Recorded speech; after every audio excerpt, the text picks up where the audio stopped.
So this cute little Hoya that I have here is called Hoya fitchii. And I did notice as I kind of pulled this out that it has some little chlorotic spots, and chlorotic spots definitely mean that it's just like starting to yellow a little bit.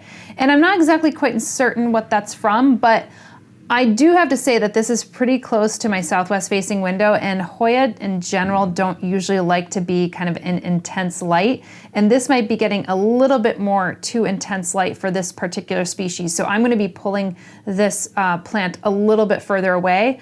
I would say that this needs a little bit more like 50 to 70% of that full sunlight. So nothing too intense, but a little bit more on the kind of the moderate partial sun, diffuse sun kind of wavelength.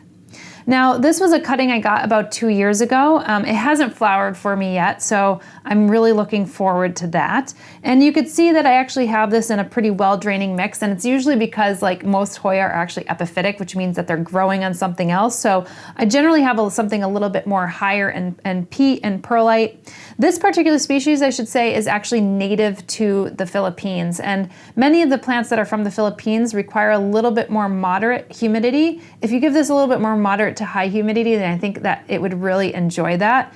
And you could probably actually water it a little less.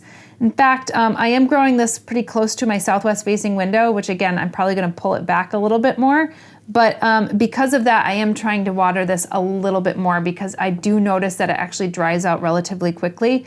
But that usually is okay for Hoya because they don't require their roots being in a tremendous amount of water. I've never actually propagated this one because it's just really small and cute, and I haven't propagated because it's quite still small and cute.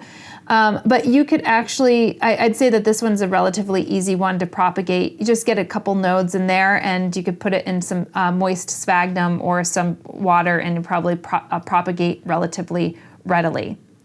I've never had any pest problems with this particular plant. I would think that mealybugs could be an issue with Hoyas. I do have mealybugs on one of my Hoyas, not this particular species. So I can confirm that that is usually that is an issue. But for right now, I haven't had any other concerns for this particular plant, other than I want to actually figure out what is making this a little bit more chlorotic.